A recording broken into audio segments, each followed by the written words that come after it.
Hikaru Nakamura out-prepped Fabiano Caruana, and Alireza and Pragg fight tooth and nail against each other. This and much more in round 1 of the candidates. Fabi starts with e4 and we get c5 as Sicilian, so we know these people are up for a fight. They play this, and here I and all the commentators thought, well, we will just get a knight off. We get d4, takes, the knight is coming out, and here after the knight to c3, we have like 3 main lines. We have the classical Sicilian, very standard approach. We have a6, the knight off, which everybody thought we will get, because the knight off is just the best way to fight against white. And we have g6, the Sicilian dragon, but this is not getting played a lot. And in this position, we have like 150,000 games played, only in the Masters database. And Hikaru played e5? What the hell is that? Now, you might say, well, e5 looks very normal, I mean, you put a pawn in the center. It's not normal. It's really not normal. And to illustrate that, here we had 150,000 games played. Here we have 300. So a massive sideline. But this is smart, because in the Najdorf you have Fabiano the prep machine Caruana with like 30 moves of prep in every direction. Here Fabi is out of prep. He had to think for 4 minutes here. And given 4 minutes isn't a lot, on move 5 it is. Like, normally they blitz out 10 moves without thinking. So this is genius. The problem is, black is just worse. This isn't played a lot because it's just not that good. Now, why isn't it that good? First of all, you play a6 in the Najdorf to stop anything from getting here, especially the bishop. Like, usually this bishop check here is very annoying, so you stop that. This isn't stopped, and this pawn is backwards now. There is no pawn that can protect this pawn, so it will get very difficult to push it, and it gets difficult to defend it in the future. So Fabiano gives this check. The knight moves in between, we get some development, Naka chases the bishop, and after some moves we get a trade here, and a trade there, and e4.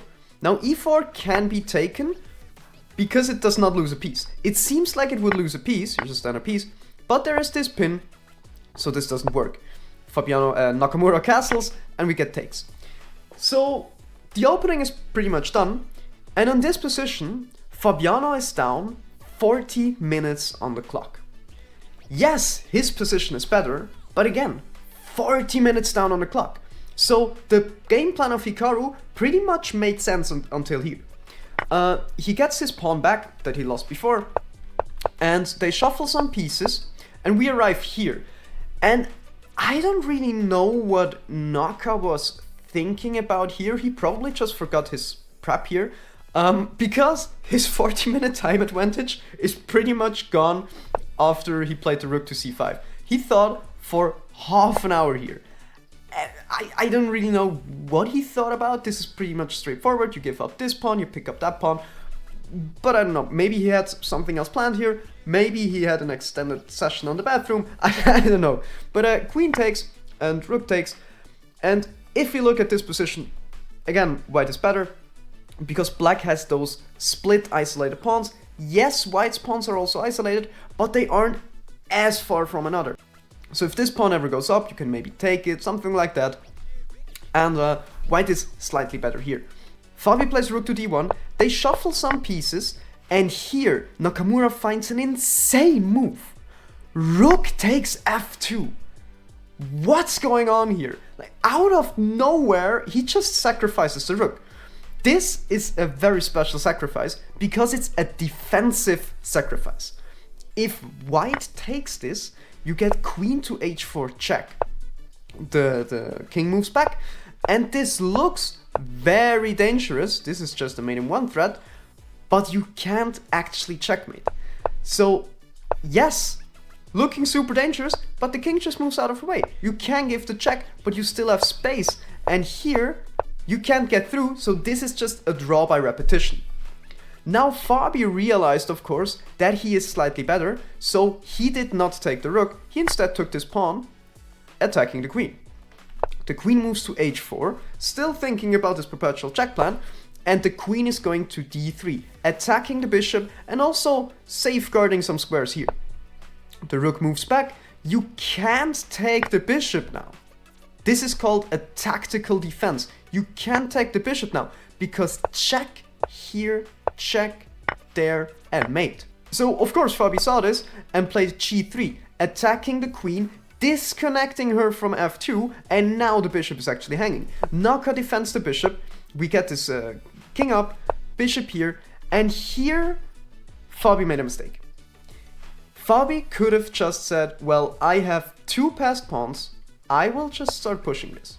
And it's not that easy, because black can, for example, play something like this, get very active, and this will be a very difficult game, but white should ultimately win this. The problem is, Fabi only has 12 minutes on the clock. And with 12 minutes on the clock, you don't want to get in some insane tactical massacre, because you just don't have enough time to calculate everything. So Naka's game plan just perfectly made sense. So Fabi goes rook to f5, trying to trade everything off and make a draw. We first get g6, but takes. And here they shuffle some pieces. Fabi tries to get through with the pawn, but now too many pieces have been traded. You can't get through anymore. Black is just too active. He loses the pawn eventually. They trade, and here they shuffle some pieces and agree to a draw, because even though this pawn is passed, you can't get through with it. Opposite color bishop endgame usually is a draw. They agree to a draw, and you really gotta hand it to Nakamura. I mean, this was just brilliant. Playing a bad opening just to get Fabi out of prep and then securing a draw with the black pieces against the probably best player in the tournament. Super smart. Game number 2 is Jan Nepomniatchi against Nijat Abasov, and this game was super boring. I don't know why I'm that excited about that. So I will go through this very quickly. It really is a super boring game. We get d4, knight to f6, and here I thought, oh cool, do we get a Grunfeld, do we get a King's Indian even? Oh okay, we get a Nimzo, that's exciting. Oh no, it's just a normal Queen's Gambit. Just the standard line of the Queen's Gambit. Okay, so they play, they develop, things get traded, develop, and here we reach a position that's just pretty drawish. Like, if white doesn't go out on a limb to create some insane play here, black is just super solid and nothing much will happen. So they trade some pieces, they trade some more, they trade queens, they trade pieces, they trade more pieces, they trade the rooks, and here we are in an endgame, and black is atomically better because black has these 2 pawns, whereas white's pawns are doubled, but it doesn't really matter.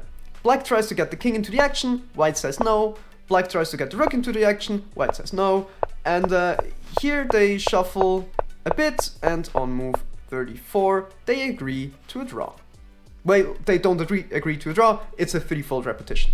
I don't know what happened here. Like, I don't know, maybe they just wanted to get round 1 over with, don't take too many risks, but from Jan Nepomniatchi's side, this is just stupid. Not stupid, but I don't get the game plan. Like, you get the worst player, the weakest player in round 1. Wouldn't you try to secure a point against him? This was just a non-confrontational draw. What's the game plan here? For sure, he has something planned against d4. Like, there must be some plan when your opponent plays d4. You have some special candidates prep. Why not play this against the weakest player? Wouldn't you have the biggest chances of winning against him? I don't get it, but maybe I'm just way too short-sighted here. Game 3, Gukesh against Vidit. We also get a Queen's Gambit, but we get the Tarrasch variation. And the point is that you would like to be taken here, so you can take with the bishop and develop your bishop, but that doesn't usually happen, especially not that early, because you just don't want to give your opponent the free development. So they play some copycat chess here, and here we get some development. We get b4, targeting this bishop, the bishop moves back, and rook to a2. What's going on? Now, rook to a2 might look normal to you, but this is not a normal developing move, especially with your king still stuck in the middle and none of the bishops developed. This reminds me of like caveman chess, you know? When you started to play chess, you played something like this to get out the rook. This reminds me of that, like you were like, oh yeah, now my rook is active, this is good, yeah. Which of course is terrible, but here you can actually do it. So rook to a2, rook to d2, just caveman brain waltzing down the d file. We get this trade, and here it's interesting. Normally you would just take with the queen, but then it's like, well, why did you play rook to d2? This isn't the battery anymore, so the whole point is like gone. So Gukesh takes with the pawn, and usually you shouldn't do that if you plan to castle here. But Gukesh just won't castle. And this might be a problem later, but right now, his king is very safe. I mean, look at all those pieces surrounding the king. You could argue that it's just as safe as castled, if not even more at the moment. Also, if black castles, you just get the open g-file directly to the king. Whoops. Now, Vidit of course knows structures like this and knows that it's alright to do this. I would be terrified to castle into that, I'm honest. Like, this just does not look pleasant. But if you look at it, alright, you play the rook here, and? You don't have many pieces supporting right now. Yes, bishop to b2 in the future, but black isn't just waiting. Like, black is also attacking here. So with it, Gukesh plays bishop to b2 first, and black just starts opening up. But he does not open up in the center, because again, this is just terrifying. He opens up on the side. We get takes, and you don't really want to take back. Because again, now this is just a target. This isolated pawn here, like you can take, march through that, and then the whole game plan of white just makes sense. You don't want to do that.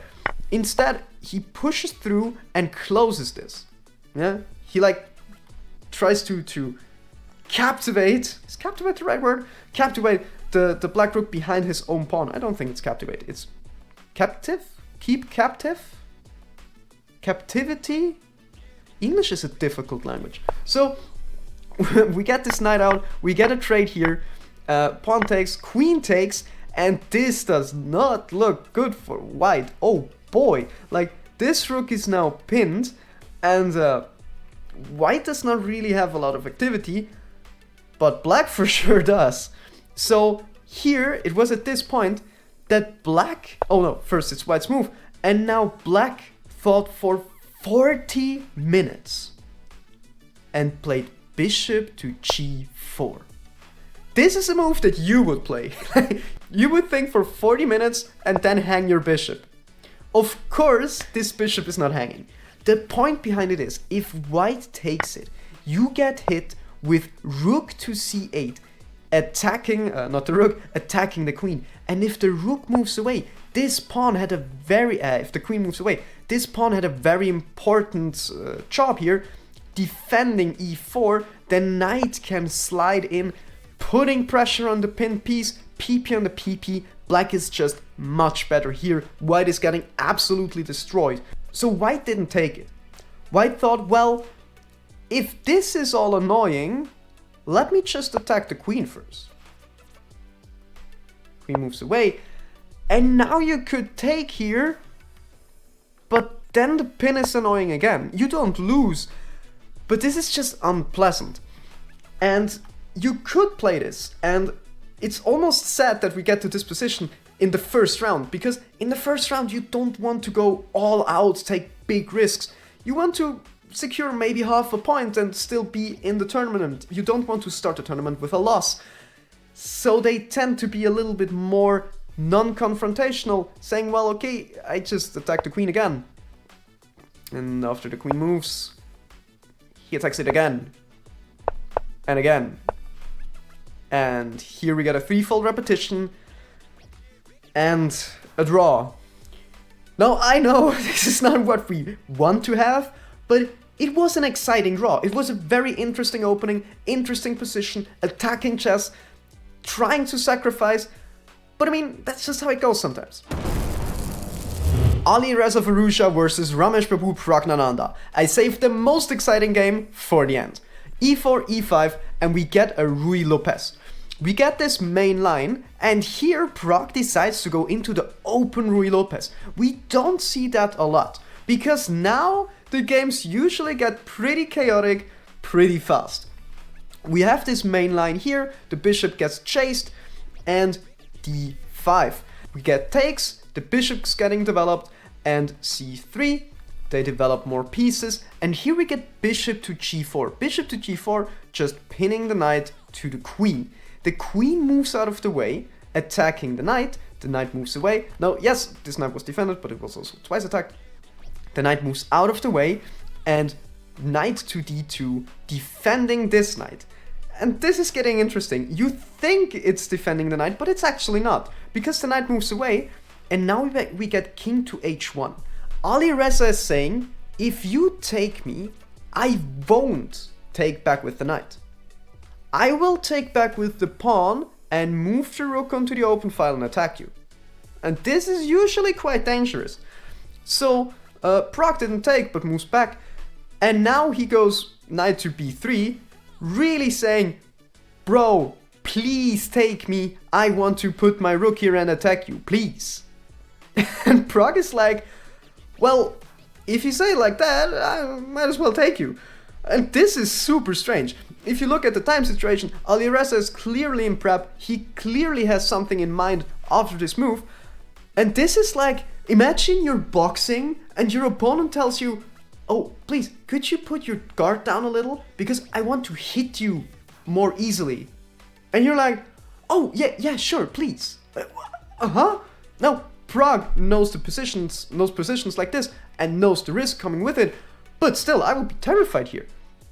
So Alireza takes, the bishop's getting developed, and rook to g1. Like, exactly. Alireza basically told the game plan beforehand. We get takes, and the queen coming to h4. And Pragg is saying, well, you might have prepared some stuff here, I don't care. Your king is just open and weak. I will checkmate you, not the other way around. We get rook to g4 attacking the queen. The queen moves out of the way, the knight gets developed and castles. Oh, and by the way, if you're enjoying the video so far, please consider leaving a like, it really helps to grow the channel. If you don't leave a like, I will break into your home and replace one shoe from every pair that you have with a shoe that is slightly smaller. So whenever you walk in your shoes, you will feel slightly uneven. Anyways, the queen gets developed, we get f5, opening up the position. Now, Alireza takes en passant, and this is the best move, but it also allows Pragg to develop the rook and get the second rook also into the game. We have f4, preparing some discovered attacks and also getting space. Just to show you, if Pragg blunders and moves away the knight, this wins the queen. Check. You basically have to take the rook, and now there's a free queen. Right now this doesn't work. This ways to move. Check. The knight can take and defends this queen. But still, this is a little bit dangerous in the future. The rook moves here. Now nothing of this works anymore. We get f3, defending the checkmate, because that's with threat of a mate in one. Very simple. Defending the checkmate. This rook also gets into the game, and we get queen to f2. The rook is getting lifted up, rook to e1, pressuring the knight, and the queen is going back. We get queen to g3, lining up here on the g file, rook to h5, and a4? Huh? Like, if you're watching this game, you can almost forget that there's anything besides the king side on a chessboard. But yeah, a4. Now, of course, you don't take this and give white a massive advantage.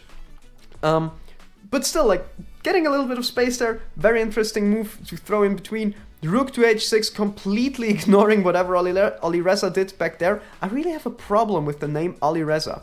I don't think I stumble on any name ever as much as I stumble on Alireza. So, this is just an insane amount of pressure.